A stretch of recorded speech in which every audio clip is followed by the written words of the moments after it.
Messi গোল দে, এ Messi গোল দে, এদিকে এদিকে এদিকে। আমি খেলবো না কাকা, কালকে সারা রাত জায়গায় জায়গায় ইউরো কাপ দেখেছি, আমার ভালো লাগতেছে না খেলতে। কলাম যে কোচে কত করে খেলবো না, তাও মাঠে নামাইছে। এ ভাই তুই হাফ টাইম পর্যন্ত খেল, আর আমি ঘুমাবো।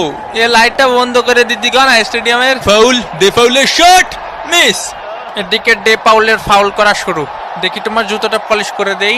এ কাকা আমি তো ইচ্ছা করে মারিনি, আমি ওইদিকে ছিলাম। বোঝেননি কাকা, আমি তো নিরপরাধ। ও ছিল ওই পাশে, আমি ছিলাম এই পাশে। হয় ওরও কোনো দোষ নেই, তোরও কোনো দোষ নেই, সব দোষ আমার। আমাদের ডে পাউল ফাউল করতেই পারি না। পানি কি খাবো এনে না আবার ক্যামেরা ধরবে না? মেসির লম্বা শট, মিস, একটুর জন্য মিস। ইসরে কাকা, আয় আমরা ট্রেন লাইন খেলি, খালি ক্যামেরা এদিক ধরে কেন? হাফ টাইমের বাঁশি বেজে উঠলো। এগুলা কি ভাই, অন্তত 2টা পেনাল্টি দেওয়া উচিত ছিল।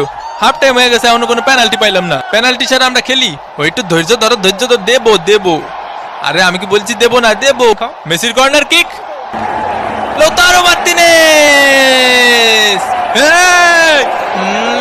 আর্জেন্টিনা এক, সিলি ডাব্বা, মোস্টানা মার্টিনেজের শট। এই খুশিতে একটু পানি খায়নি। একটা পেনাল্টি দেন কাকা। গোল তো পাইছই, তাই বলে পেনাল্টি দেবেন না কাকা? পেনাল্টি পাওয়া আমাকে জন্মগত অধিকার। এরা খালি পেনাল্টি পেনাল্টি করে কে ভাই? কাতার বিশ্বকাপে মেলা পাইছে তো।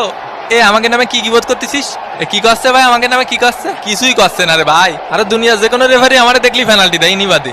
আয় হায় ওয়ে হয়ে মাথা মুতো ভাঙ্গি ফেলা, ভাঙ্গি ফেলা। ব্রাজিল ফাজিল, মোস্টানা মার্টিনেজ, আবার মোস্টানা মার্টিনেজ, মার্টিনেজ। ও